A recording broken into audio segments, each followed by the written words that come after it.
Make a start, everyone. Welcome to this impact stream session. I've got two speakers in the lead up to lunch. So welcome to all of you in the room and welcome to those of you that are joining us online. I'm Andrew McLean, I'm the CEO of Landcare Victoria, so I'm the host today. So my task is simple, it is to keep Rachel on time. But she wants to catch a flight soon, so I think she's internally motivated in that way. So our first speaker is... how am I making this work? There you go. So Rachel is from Noosa and District Landcare, is going to talk about her presentation, The Value of a Welcoming Space. So welcome, Rachel.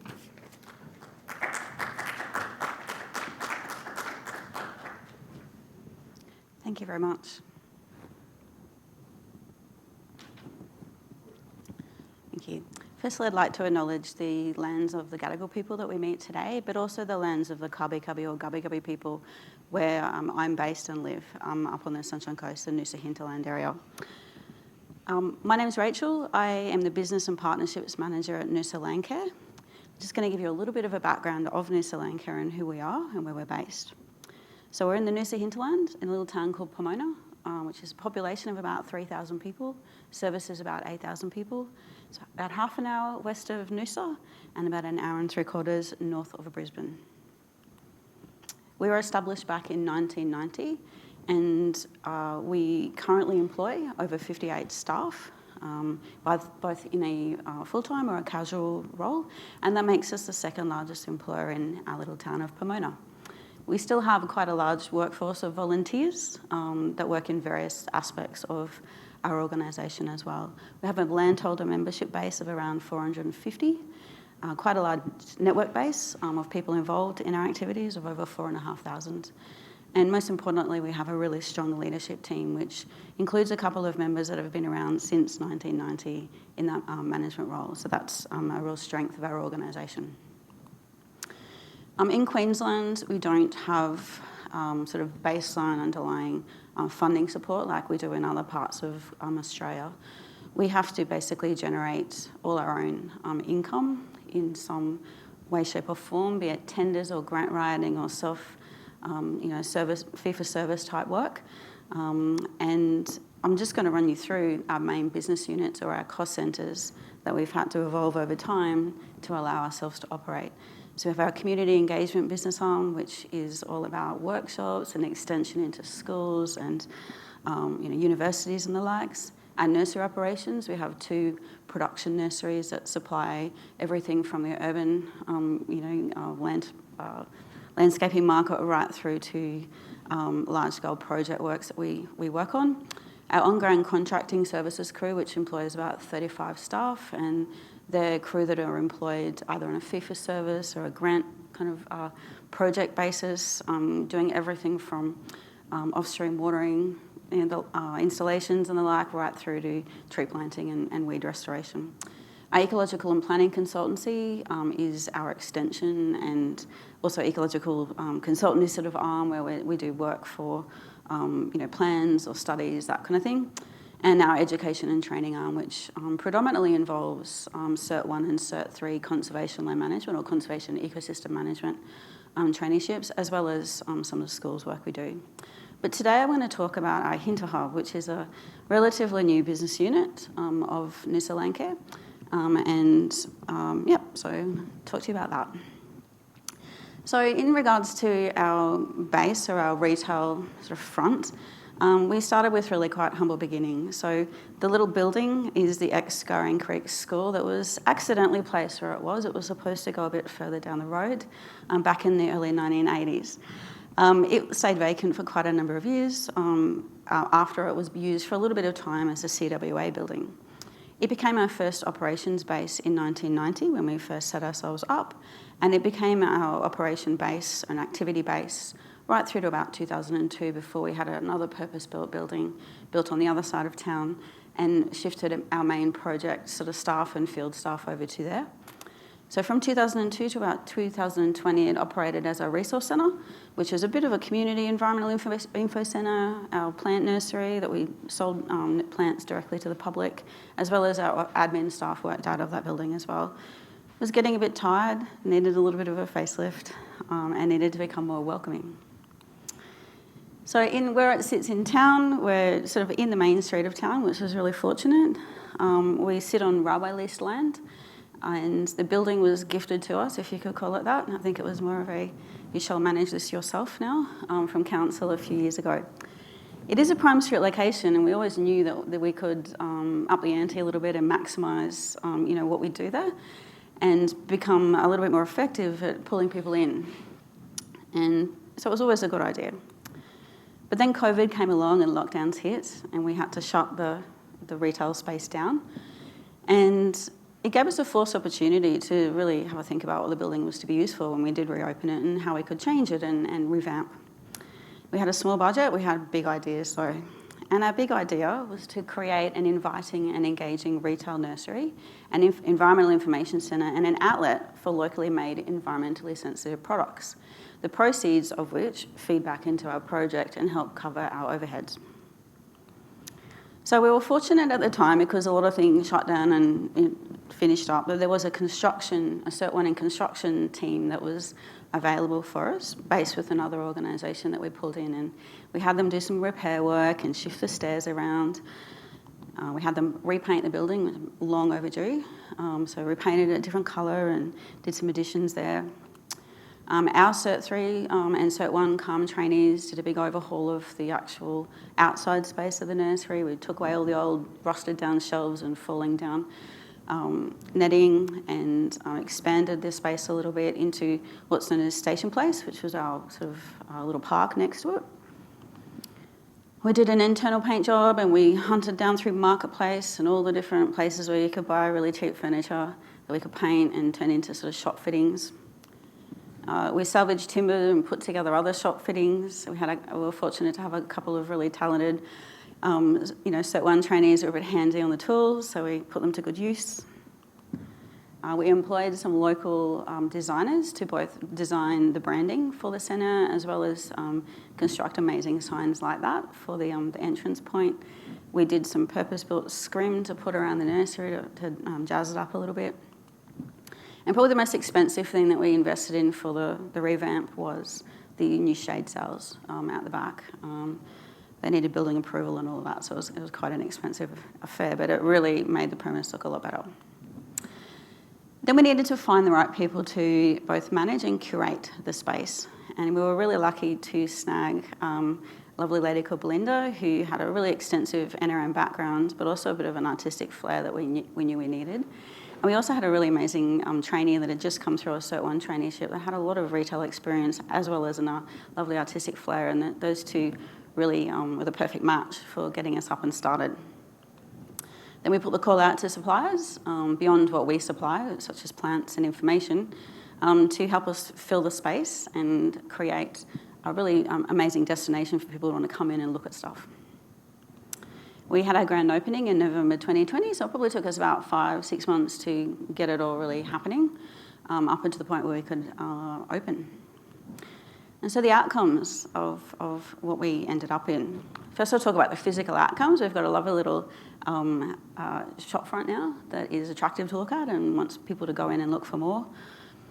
We do open 6 days a week, so Monday to Friday, 8:30 to 3:30, which collects a lot of that lunchtime traffic, and also on the weekends, 8 a.m. to 1:30 p.m.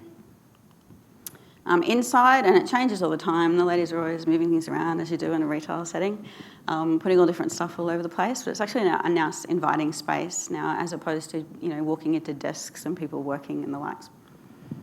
Out the back looks lovely now too. We have all of our retail stock out there, as well as cool artistic pieces hanging from fences and all that kind of thing. So people are really drawn into it. So what have been the outcome for the people involved? So the outcome for the makers. So these are the people that are making the things to put in there. COVID required our locals to reinvent income generation. A lot of them did work in the retail or tourism sector, which all shut down over COVID. So it also generated a surge in creativity with people spending more time at home and wanting to do something with their time. So many artisans and makers do lack the confidence and or the business acumen to run stores or shops in their own right, and they really appreciate the ability to put that through an organisation like ours and not have to be there in that personal front, having people walk past their stores and not look at their stuff or buy their stuff. They're often introverted, a lot of creators, and they do value that space and the ability to connect in that way. It also provided a focus and a grounding for a lot of people in that really big time of uncertainty where we had COVID, where we had, still the legacy of fires, and we had the flooding happening as well. So it gave people the ability to kind of focus on something, which was great.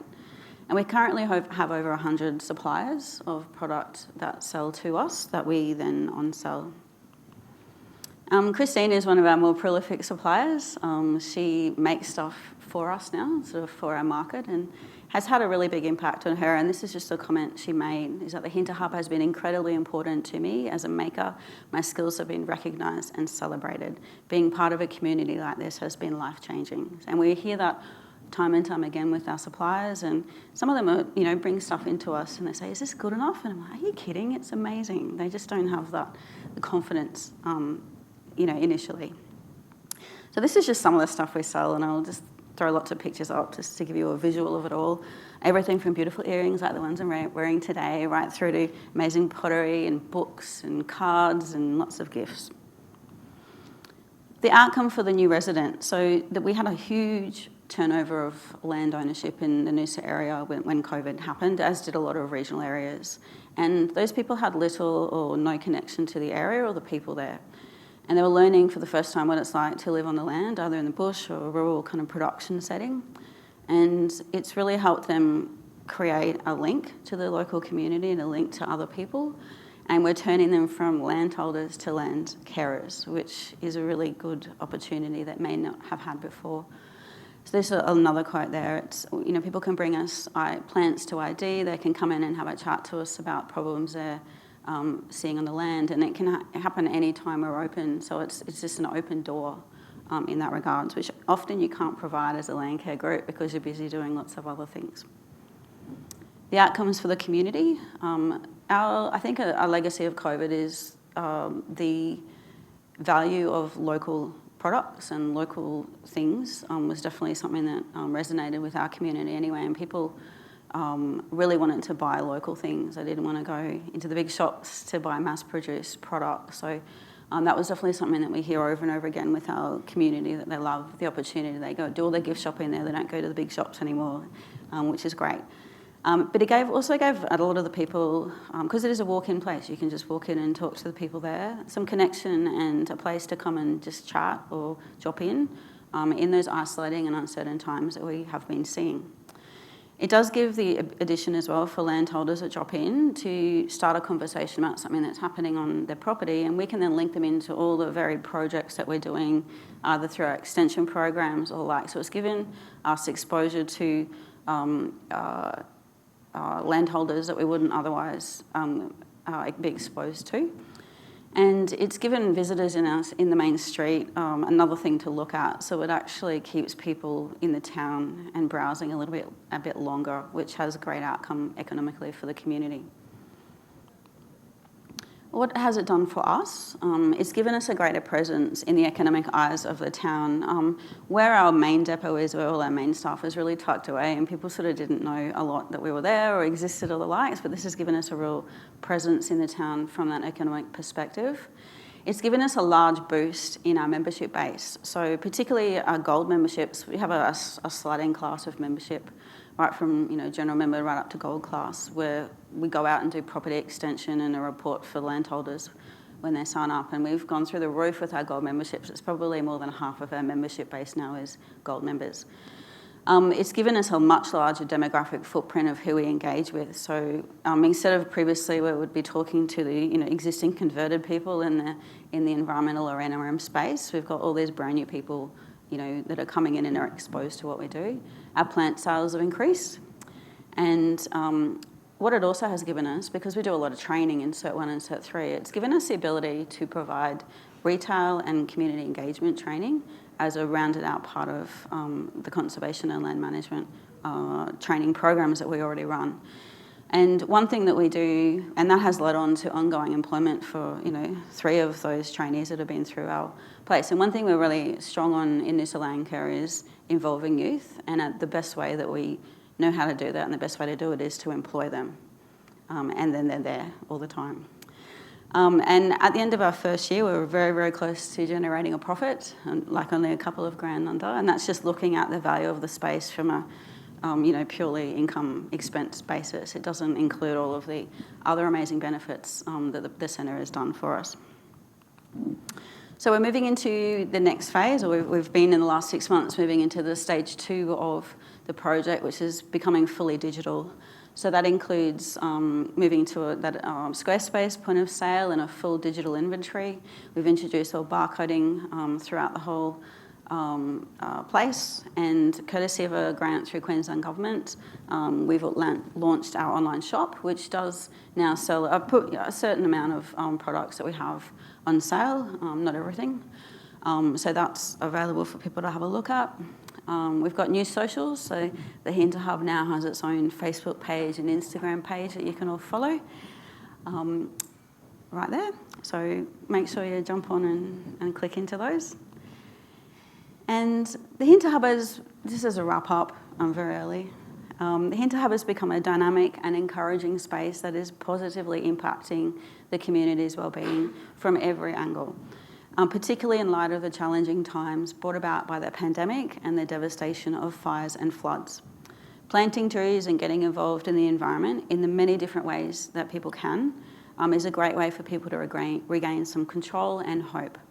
So if you're in town, please drop in. If you're online, please head over to our socials and the links through to our online store if you're interested in supporting local products, where the proceeds come back to supporting our Landcare operations. So that's my talk. Thank you.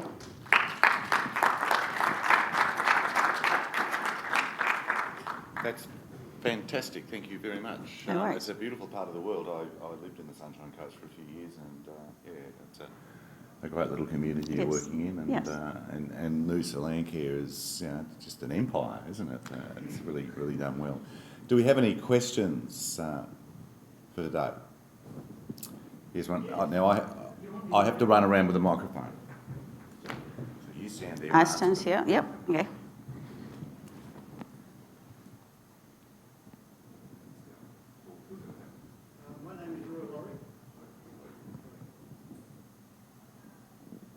Hi, my name is Roy Laurie. I'm from the New South Wales Soil Knowledge Network. We have members all over the state. There's only 20 of us in the group, but like the soil, we're spread thinly all over the ground. Yes. So I was wondering about your need for soils information. Do you run soil awareness days? Yeah, we have in the various different projects that we run across various different asset base that we work in.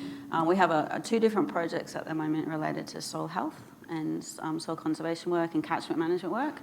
And we do run soil information days and soil awareness days, where we have specialists in that field come out and have field days with the landholders in our target areas that we want to focus in on. I think we've just got another grant come through that's doing another 4 soil information days over the next year. So it's definitely a big part of what we do. It's a baseline of everything, isn't it, really? So, yeah, absolutely. But yeah, there's always scope to do more, and the level of interest is massive, particularly in the new landowners coming through. So that's really good to see. There's definitely a shift in the type of people buying into this area, much more informed and want to know more and do better. So, thank you. Hi. Does your pay for service does it is local government a customer of yours? Do they really help you out a lot? And what percentage? What's the breakup?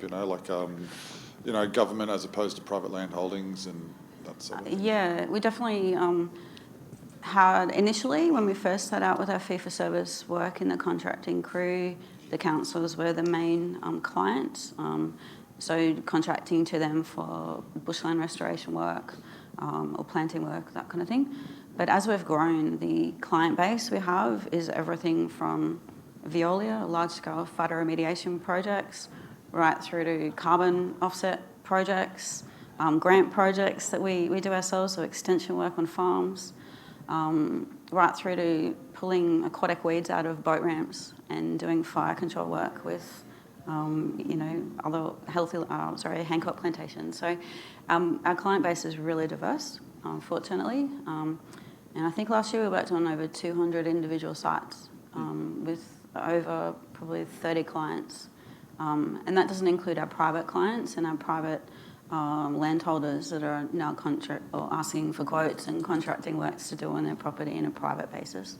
So it's very, very diverse, which is challenging in its own right. But yeah, very, very diverse, which is great to see. And that's something I've been in the Landcare and in conservation sector for 25 years now, and it's been really heartening to see uptake in, clientele bases that, we've never dealt with before, which is really nice. Can I just quickly add to that and ask if you run that at a profit and that goes back into Landcare, or if you just do it as cost? And then also, I'd love to hear more about your different levels of Landcare membership, what you get for the different costs and how much they cost. So is your question about whether we run at a profit in our contracting services? Yeah, absolutely. It's a fee-for-service basis. So every job has an estimate that we stick to with costings that go right through. We have to get purchase orders to buy pens and paper clips and everything, so everything is really well accounted for. But yeah, all our fee-for-service work is run at cost as to what it's required, plus there's margin as well. So we do that. The only sort of area that we run, if we do run negative, and some years we do and some years we don't, is usually the extension work that we get out, the true sort of Landcare stuff that we do just because we want to do it, we know it's the right thing to do. But everything in the other business units is the aim to run, at a profit to cover our overheads. Okay, we've got time for one last question, which is here. Hi, I'm a president of Cap Coast Landcare up at Yeppoon. Yep. We've only got one paid person, our coordinator. Did you have any major snags employing more people? It's been a really iterative, gradual process. So I think we've had our first part-time employee probably 25 years ago now. And it's sort of grown as the clientele base and the reputation and everything's grown. We've had quite a steep increase. I started about 8 years at Noosa Landcare, and I think we were employed about 20 people then. So it's really grown in that, the last 8 years as well. So it's all about, reputation and partnerships and trust and going along. But there definitely has been lots of snags. I think the biggest strength we have, and that's often where Landcare groups struggle, is having that really, really strong admin base that can manage everything financially and the like. That's fundamental. And I think that's where most groups sort of do struggle, is that financial and admin sort of the core, which is the hard, and you don't get funds generally for that. That has to also be built into grants and either on costs. So, yeah. Rachel, that was fantastic. It's a fantastic story, and thank you very much for sharing it with us. I'm sure everyone will be fascinated to see what a success you and your colleagues have made up there at Noosa, and the innovations what do you do with an innovation? The innovations you have implemented, I think that's what you do with an innovation, and the diversity of things that you do under that Landcare banner. That's a fantastic story. So let's have a little clap and appreciate Rachel's talk. Thank you.